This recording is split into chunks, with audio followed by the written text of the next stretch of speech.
میرے نبی نے فرمایا مجلس میں بیٹھے ہوئے مسجد میں، کہا کہ یہ جو دروازہ ہے نا اس سے ایک جنتی آنے والا ہے۔ تو لوگوں نے دیکھا ایک مدینے کے مقامی آدمی ذرا بوڑھے، وہ مسجد میں اندر آئے، داڑھی میں وضو کا پانی، ہاتھ میں جوتا، نماز میں شریک ہو گئے۔ اگلے دن آپ کی محفل تھی تو آپ نے فرمایا یہ جو سامنے دروازہ ہے اس سے ایک جنتی آ رہا ہے۔ تو سیم وہی آدمی اسی حالت میں انٹر ہوئے۔ اگلے دن ہوا تو آپ نے کہا اس دروازے سے جنتی آنے والا ہے، ٹھیک وہی آدمی اسی حالت میں انٹر۔ اس مجمع میں ایک صحابی بیٹھے ہیں، ان کا نام ہے عبداللہ بن عمرو۔ یہ 1,24,000 صحابہ میں ان کی ایک اسپیشلٹی ہے کہ یہ سب سے زیادہ عبادت کرتے تھے، سب سے اتنی عبادت کسی نے نہیں کی۔ ساری رات نفل پڑھتے تھے، سارے دن کا روزہ رکھتے تھے اور دن رات میں ایک قرآن ختم کرتے تھے۔ کوئی ہمارے جیسا اول تو کر نہیں سکتا، کرے گا تو چوتھے دن پاگل ہو جائے گا، دماغ خشک ہو جائے گا، اور انہوں نے نبھا کے دکھایا۔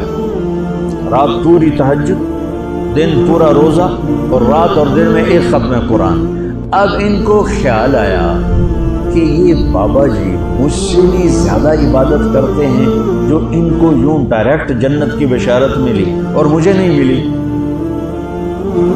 تو میں دیکھتا ہوں یہ کون سی عبادت کرتے ہیں۔ کیا یہ ساری رات سجدے میں پڑے رہتے ہیں، رکوع میں کھڑے رہتے ہیں، قیام میں کھڑے رہتے ہیں، کیا کرتے ہیں؟ تو ان کے پاس پہنچ گئے، چاچا کچھ تھوڑا والد صاحب کی ناراضگی ہے، دور رہنا چاہتا ہوں، 2-3 دن ٹھہر جاؤں آپ کے پاس؟ ہاں ہاں ہاں بیٹا آ جاؤ آ جاؤ آ جاؤ۔ اب عشاء کی نماز کے فوراً بعد انہوں نے چادر اوپر لی اور چادر میں یوں سوراخ کیا اور یوں لیٹ کے دیکھنے لگے کہ اب یہ بزرگ کیا کرتے ہیں۔ بزرگ تشریف لائے، سرانے پہ سر رکھا، اللہم بسمک اموت و احیا، سونے کی دعا پڑھی، اور تھوڑی دیر بعد خراٹے تھے۔ بڑے حیران ہوئے، بھائی میرا تو خیال ہے یہ ساری رات سجدہ کرے گا تو رو رو مصلح تر کر دے گا، یہ تو خراٹے چون جاندے نہ ہو جا رہے ہیں۔ اب وہ دیکھ رہے ہیں ابھی اٹھے گا ابھی اٹھے گا ابھی اٹھے گا، پھر انہوں نے کپڑا اتار دیا، ابھی سویا ہوا ہے۔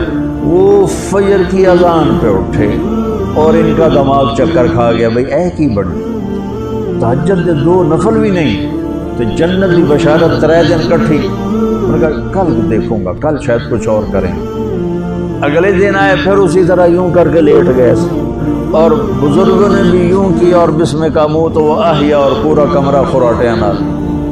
وہ پھر پریشانی کب اٹھے گا کب اٹھے گا، فجر کی اذان پہ اٹھے تو اور ان کی حیرت بڑھ گئی، کہنے والا سچا، اس کے بات کو تو چیلنج ہو نہیں سکتا، وہ محمد مصطفیٰ ہیں، لیکن یہ چکر کیا ہے، یہ جنت مل کیسے رہی ہے؟ چلو ایک رات اور صحیح۔ تیسری رات آئے، یہ یوں لیٹے وہ یوں لیٹے، یہ دیکھتے رہے وہ سوتے رہے، حتیٰ کہ فجر کی اذان پہ آنکھ کھلی تو یہ نا پھٹ پڑے، کہنے لگے چاچا بات بتاؤں؟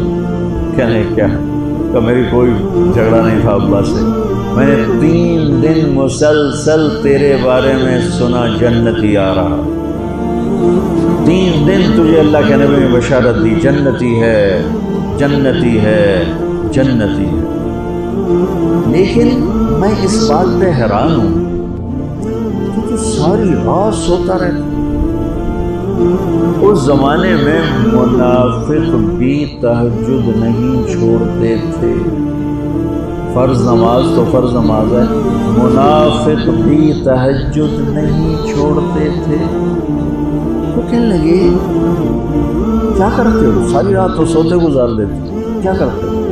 کہنے لگے بھتیجے جو تو نے دیکھا ہے یہی کرتا ہوں۔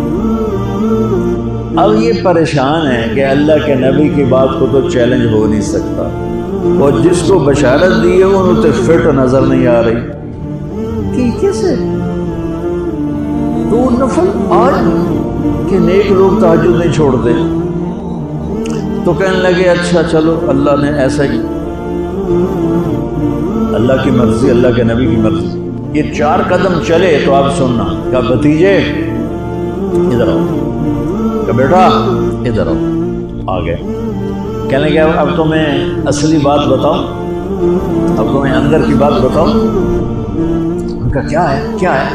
اب وہ تیار ہو گئے کہ یہ کہیں گے میں 3 دن بیمار تھا اس لیے میں اٹھ نہیں سکا، ورنہ میں تو ساری رات سجدے میں گزارتا ہوں، میں تو ساری رات روتے روتے گزارتا ہوں، تو 3 دن میں بیمار تھا، میرے پیٹ میں درد تھا، میرے سر میں درد تھا، تو میں اٹھ نہیں سکا، ورنہ تو دیکھتا تو حیران ہو جاتا میری رات کیسے ہوتی۔ کیا کہا؟ جی جی جی۔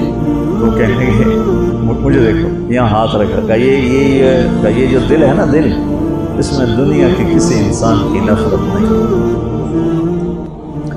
اور جب اللہ کسی کو کوئی رزق دیتا ہے تو مجھے کبھی حسد نہیں ہوا، مجھے خوشی ہوتی ہے۔ تو ان کی جو باڈی لینگویج تھی نا، حیرت میں ڈوب کے وہ کہتے ہیں ہاں بات ہے سمجھ آ گئی، یہی سے انہوں نے ایسا نہیں کیا، وہ کہنے لگے ہاذا ہوا، اچھلے اپنی جگہ سے، ہاذا ہوا، یہ چاچا اب سمجھ میں آ گیا، سمجھ میں آ گیا، یہی ہے جو آپ کا سینہ اللہ نے پاک کر دیا ہے، اس پر آپ کو جنت ملی ہے۔ یہ صرف تہجد نفلیں 300 کی نہیں لبدی، یہ جو آپ کا سینہ پاک ہے۔ اب پہلی حدیث کے ساتھ جوڑو، میرے نبی نے فرمایا میرے بیٹے انس، میری ایک عظیم الشان سنت ہے کہ اپنے دل کو دنیا کے انسانوں سے، میرے بچوں سنو، یہ نہیں فرمایا مسلمانوں سے دل صاف رکھ، فرمایا پوری دنیا کے انسانوں سے دل صاف رکھو۔ یہ بچیاں کر لیں، آپ کر لو، میں کر لوں، یہ تمہارے استاد کر لیں، کوئی کر لے، میرے رب کی قسم بڑے بڑے عبادت گزار ان کی پرواز کو نہیں پکڑ سکتے، بڑے بڑے سجدہ کرنے والے اور رکوع کرنے والے نفلی ان کی پرواز تک نہیں پہنچ سکتے۔ ایک اس وجہ سے کہ یہ عظیم الشان سنت ہے، ایک اس وجہ سے کہ اس کے کرنے والے بڑے تھوڑے ہیں، ایک اس وجہ سے کہ یہ مشکل بہت ہے کہ آدمی کو خود ذبح ہونا پڑتا ہے تب جا کر یہ چیز ہاتھ میں آتی۔ ایسے نہیں ہے